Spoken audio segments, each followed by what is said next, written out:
For years now, we've heard progressives invoke the word freedom as a political argument.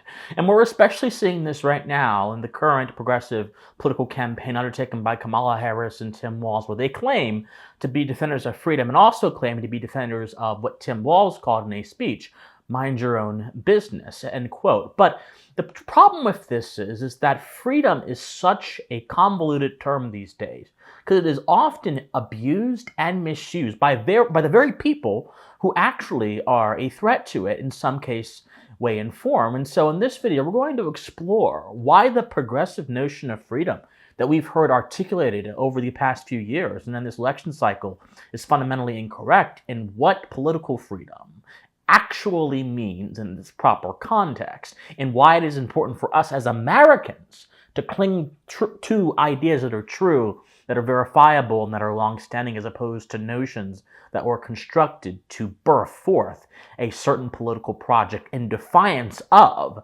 eternal truth. But before we get into that, my friends, hello. I am Christian Watson. Hope all of you are doing well. If you enjoy political and social commentary with a philosophical bent, then I must implore you, please like, share, comment, subscribe. Do whatever you can to get our message out there. Thank you guys so much for being here. Now, please enjoy the video. So, as I mentioned, the Harris campaign has used the word freedom as a political argument. They have posed Donald Trump as a dictator, and they have said numerous times that they are fighting for freedom. Here's Tim Walz saying that Republicans don't want to mind their own business, and the Democratic Party is the party, therefore, of minding your own business. Go. Even if we wouldn't make the same choice for ourselves, there's a golden rule. Mind your own damn business. And of course, there are numerous instances of Kamala Harris herself using the word freedom and invoking it. Now, the response to this strategy that has been deployed by the progressives has been to point out their own atrocious record when it relates to freedom. Obviously, Tim Walz had things during the COVID hysteria that were obviously against any sane form of freedom. Obviously, Kamala Harris supports things that also seem to defy personal freedom. But the problem with these arguments, these responses, is it's very simple. When you say that these people are talking about freedom, but they actually oppose freedom with their actions, you're not actually taking their argument seriously. You're merely pointing out hypocrisy. And by the way, it's important for character to be tested in some way, shape, or form when it comes to political order. But you're not actually engaging with the idea, and you're not actually convincing people that already agree with them. If you say that Tim Walz or the progressives or Kamala Harris or whoever are authoritarian, you may be right, but that's not a substantive argument in the fullest, because there may be people that subscribe to the notions of freedom that Tim Walz and Kamala Harris happen to subscribe to. And under that notion of freedom, there may be plausible, but obviously incorrect, justifications for actions that appear to be authoritarian. The only way to beat this bind is by A, defining freedom, and B, proving why their idea of freedom is a counterfeit idea of freedom. But in order to do this, you must know something about the progressive idea of freedom, which is why I'm here to lead all of you down that path today. So let us peek back through the progressive tradition to actually understand this issue. Before I do that, I will pose a rhetorical question. What is freedom? Now, there are a lot of different answers to this that have been debated over the past few centuries, but to put them all in the capsule summary, one answer is that freedom is to be loose from all constraints. The other answer is that freedom is to be enabled to pursue a particular line of action. Another answer would be that freedom is to be loose from the binds of authority over you.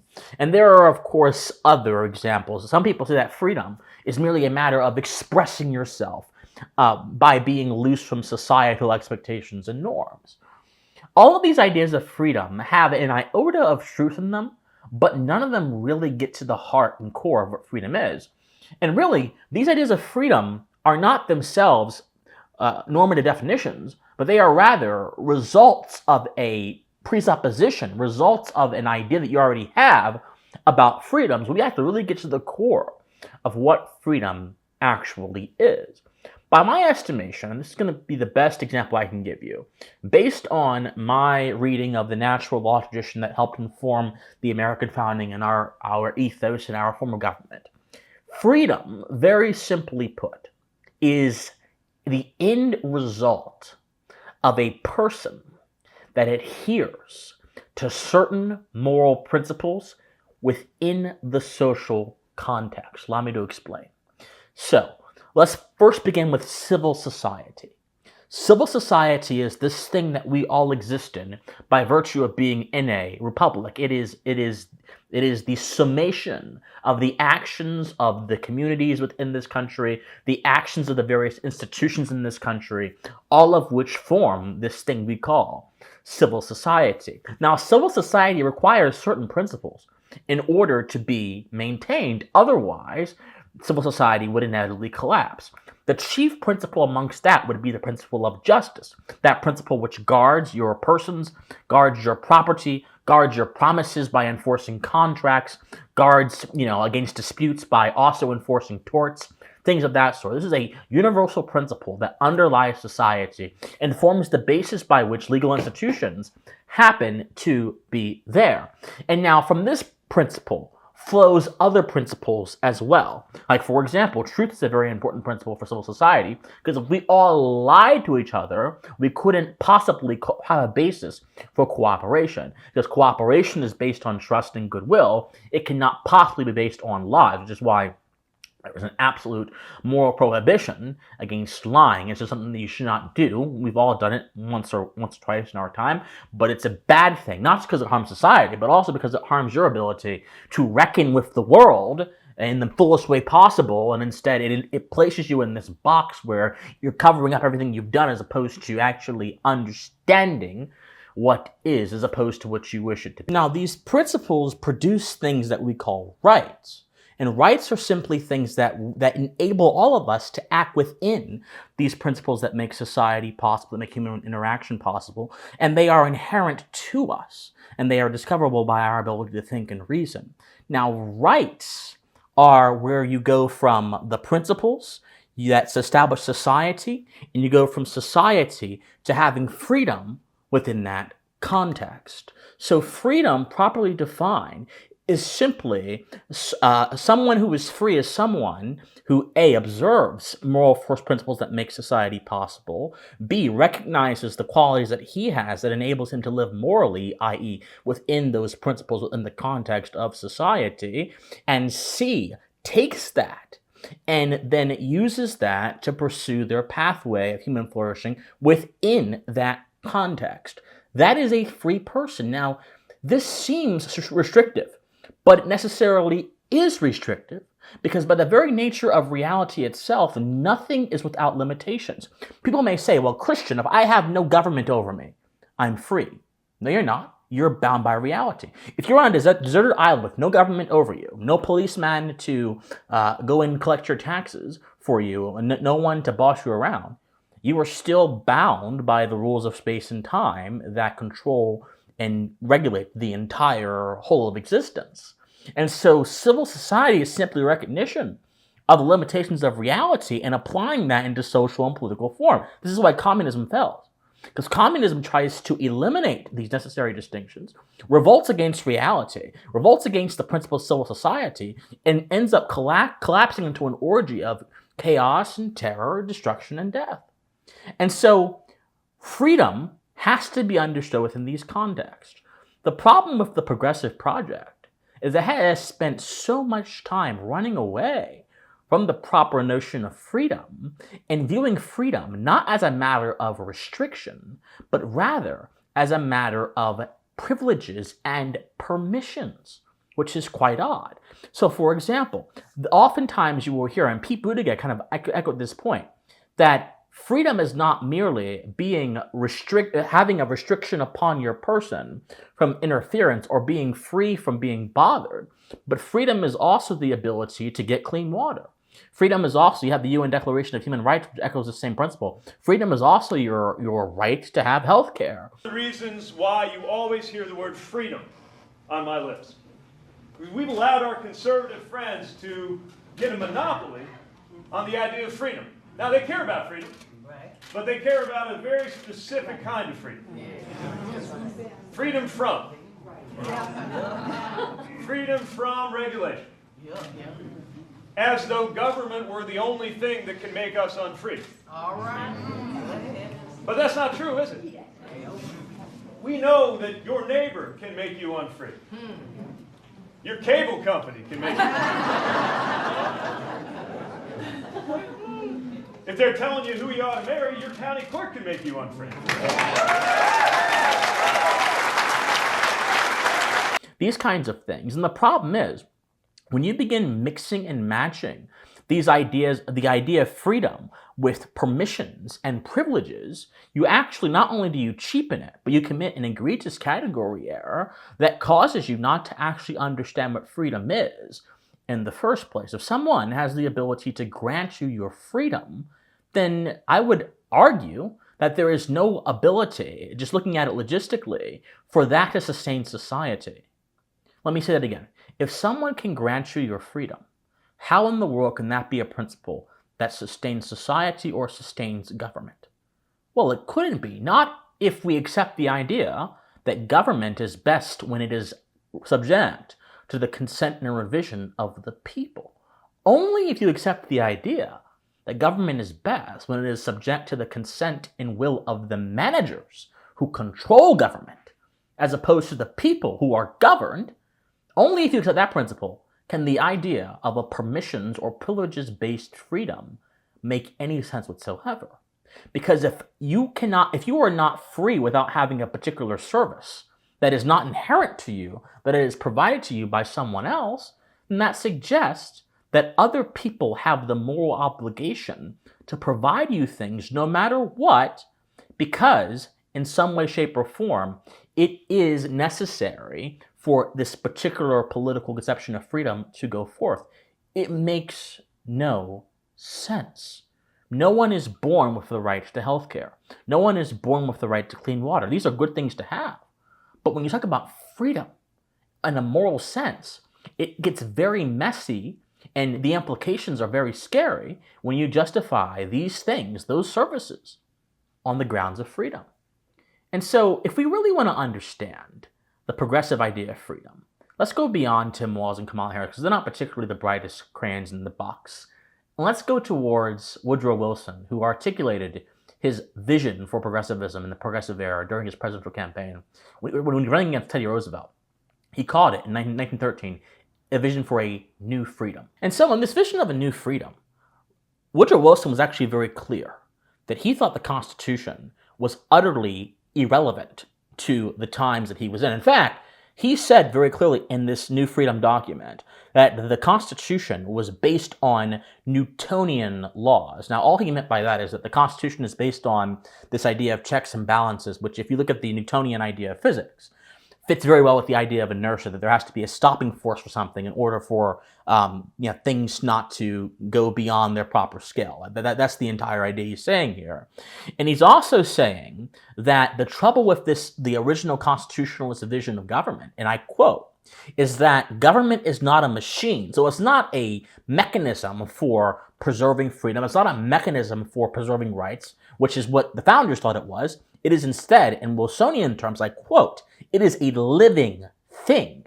It falls not under the theory of the universe, but under the theory of organic life. It is accountable to Darwin, not Newton. Government is not a body of blind forces. It is a body of men with highly differentiated functions, no doubt, in our modern day, of specialization, with a common task and purpose. Their cooperation is indispensable, their warfare fatal. So if the government actually were to keep itself accountable and keep itself in check, Wilson is saying that's a bad thing, because the government is a living thing, and just like a body, everything has to work in unison. Because if your body is warring against itself, that's what happens when you get some kind of disease. The body attacks itself, and that can kill you. That's how Wilson sees the government, and that's how Kamala Harris and Tim Walz, by virtue of their rhetoric, evidently see the government as this living, breathing thing that requires a certain kind of authority, acquires a certain kind of permissionlessness that goes beyond fixed principles to be able to function. Wilson views the government as this thing that has to keep evolving, not this thing that stays fixed upon the concrete ground of first principles. The danger of this is, if government evolves with society, then if society values the wrong things, government will become used for the wrong ends. So Wilson proposes that we actually engage in this idea of the democratic interests, that the government is bound indeed by the demands of the society of that day. Now, he never puts a moral qualifier on this. He doesn't actually explain what that might mean, which means the government should be this blank slate, this constantly growing thing that can be used in any direction that the people deem fit. Jefferson said that a government in the absence of a mechanism that checks itself, that controls its functions, is tyrannical. Because it is tyrannical. Because if you look at the original sense of the word tyranny, which is personal tyranny, that simply means that you are a person who cannot regulate your own passions. You're a person who cannot constrain your own sensibilities. You are letting everything, every part of you, be ruled by the lower parts of you. That's essentially the Wilsonian vision of government. It's all about sentiment. And you can't have a sound political order based on sentiment. This is not freedom. It seems like freedom because it's been redefined, but this is not freedom. This is a counterfeit version of freedom. It is a license for government abuse. It is a license for authoritarianism, and ultimately, it's a license for not really having a strong grasp over what your political order should be doing in the first place. And so, we see that freedom can't be divorced from the notion of civil society. The moment it is divorced from the notion of civil society is the moment things go wrong. It's the moment things become subject to the masses as opposed to things that are actually time-tested and true. And it's the moment where freedom becomes conflated with privileges or permission, and enabling of permissions. And this kind of moral confusion is deadly, not just politically, but socially. Because if you believe you can demand things from your neighbor that you are not entitled to under any strict moral standard of natural law, then that also means you can demand things from them not only politically, but socially. And you have the right to take those things by force if they don't give them to you. That is, indeed, this hellish version of freedom. So, whenever you hear progressives go on about freedom, or Pete Buttigieg say that your landlord can make you unfree, or your power company can make you unfree, just know something. Just because you have a permission to something does not mean you have a right to it. Having a right to something and a permission to something are two different things. And your freedom consists in your rights, and your rights do not come from man. Your rights come from nature, or if you are religious, your rights come from God. Period. Any other basis for the concept of freedom is floating. It is far too abstract. It is far too stable to be taken seriously as a political idea. And at worst, it is a dangerous recipe for introducing a certain kind of authoritarianism that injures civil society, that defies first principles, and ultimately sets us all up to a slavish existence. And we certainly don't need that. And that's what the progressive vision represents. And so I encourage all of you to soundly reject it and to embrace a strong, grounded vision of freedom that is well-rooted in the musings of the founders, and also well-rooted in those who influenced them, the natural law tradition. My friends, like, share, comment, subscribe, do whatever you can to get our messages out there. My friends, study history, study philosophy, remain morally convicted, and please stay pensive. Bye, guys.